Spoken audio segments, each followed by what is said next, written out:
On Thanksgiving in 1991, one of the most heinous killings happened, shocking the town. The Thanksgiving butcher was compared to Hannibal Lecter. Before going into the facts, Wicked Clothes, a clothing store specializing in eerie and hilarious clothes, is briefly mentioned. On November 28, 1991, the case took place in Costa Mesa, California. Omaima, who is Egyptian, had a horrific upbringing that included violence from her father and the harrowing experience of female genital mutilation.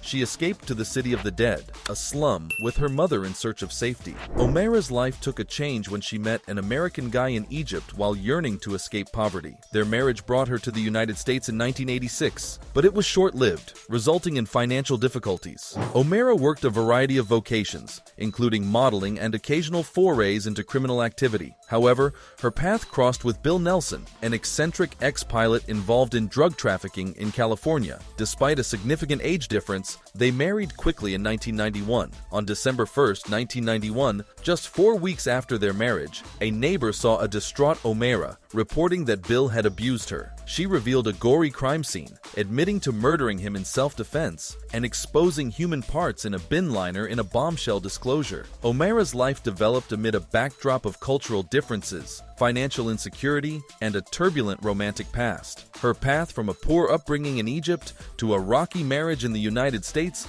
reflects the difficulties she endured. The encounter with Bill Nelson, an ex-pilot involved in illegal operations, fueled the dramatic tragedy even more. The turning point came when a concerned neighbor noticed Omaima's grief, revealing the horrific truth of Bill's death. The terrifying confession of self-defense coupled with the startling exhibition of human parts gave a gruesome image of what happened. Furthermore, this video delves into Omaima's earlier hardships, impermanent marriage, and fateful encounter with Bill Nelson, highlighting the various layers of her life. The terrible incident on that December day in 1991 adds a gruesome chapter to Omaima's already turbulent existence, leaving a lasting imprint of the intricacies that led to it. The police launched an investigation into Omaima and Bill's shared residence after receiving a disturbing report from a neighbor. What followed was a horrible criminal scene that defied description. Trash bags containing grisly human remains were discovered, as well as a damaged light and a blood-stained clothes iron. A peeled and gutted human torso dangling over the bathtub was revealed in the bedroom. The kitchen, on the other hand, had a deep fat fryer with human hands that had been fried, as well as Bill's skull, which was kept in the freezer. In a desperate bid to deflect suspicion, Omaima initially advanced the dubious claim that Bill had committed a murder during a fictitious business trip. Nevertheless, her concocted narrative swiftly crumbled in the face of compelling evidence unveiling the mutilated body of Bill Nelson. Confronted with this grim reality, Omaima dramatically reshaped her account, introducing a bizarre tale involving an ancient Egyptian monster that purportedly influenced her to perpetrate the heinous act. Her narrative journey traversed through varying accounts, alternating between allegations of abuse from Bill and self-defense assertions, resulting in a confounding tapestry of inconsistencies that left investigators utterly perplexed. The police's exploration of Omaima and Bill's apartment uncovered not only the aftermath of a gruesome crime, but also the intricate web of deceptive stories spun by Omaima in a desperate attempt to evade responsibility. The juxtaposition of the horrific crime scene and the evolving, ever-shifting narratives added layers of complexity to an already chilling investigation. Omaima's frantic efforts to manipulate the truth further deepened the enigma surrounding the motives behind this repugnant act. The investigation, marked by the stark contrast between the disturbing discoveries and the convoluted accounts, highlighted the intricate dance between truth and deception in unraveling the disturbing events that transpired within those walls. However, the police inquiry into Omaima and Bill's apartment uncovered not only the brutal aftermath of a heinous crime, but also the convoluted tales spun by Omaima in an attempt to escape culpability.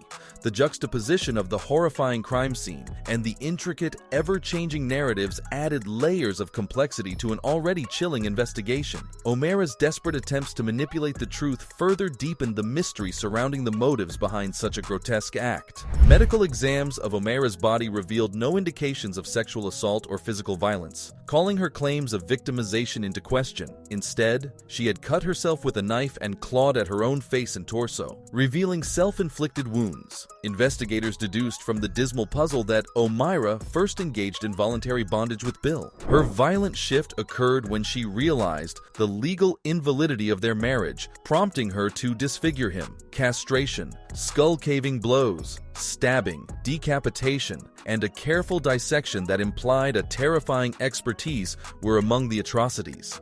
Omaima's portrayal of herself as a victim of abuse and a conduit for an old demonic spirit alternated throughout the story surrounding this gruesome murder, providing a terrifying peek into the psyche of a criminal. The glaring difference between her assertions and the forensic findings highlighted the crime's complexity and misery. Omaima and Bill Nelson's story is a disturbing example of what may happen behind closed doors, demonstrating the chilling interplay of the human psyche and inconceivable cruelty. Approximately 1,000 pounds of Bill's remains remained unaccounted for, prompting investigators to suspect disposal through a garbage disposal system. In a startling disclosure to a psychologist, Omaima asserted that she had cooked and consumed some of Bill's ribs with barbecue sauce, contending that human flesh, especially Bill's, possessed an exceptionally sweet taste. However, she later retracted these statements, introducing an additional layer of bewilderment to an already intricate case. Throughout the trial, Omaima strategically presented a distressing history of abuse from her father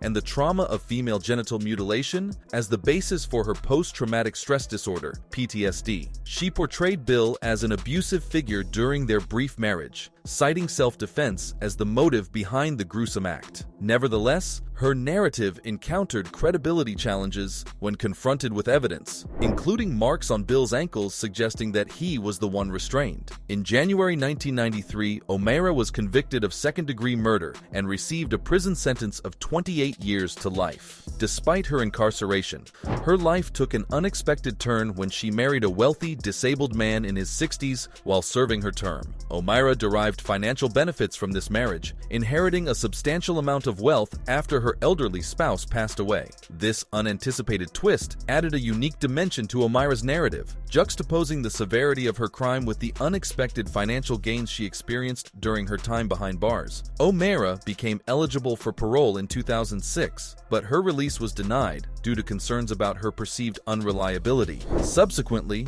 in 2011, parole was again refused because she adamantly refused to accept responsibility for the murder. The complexities of Omaima's life, characterized by troubling behaviors and unforeseen changes, raised doubts about her potential for rehabilitation and successful reintegration into society. The denial of parole underscored a seeming lack of accountability on her part. Scheduled for another parole hearing in 2026, Omaima's potential release remains shrouded in ambiguity and fear. Considering the gruesome nature of the murder, her fluctuating narratives, and persistent doubts regarding her capacity for remorse and responsibility, Omaima's story serves as a chilling reminder of the intricate facets of the human psyche and the challenges posed by acts that defy conventional understanding. The narrative evokes a disquieting vision and emphasizes the peculiar contrast between Omaima's external beauty and inner malevolence. It delves into the horrifying details of the crime, highlighting Omaima's unsettling and bizarre actions. The overall narrative leaves a lasting sense of discomfort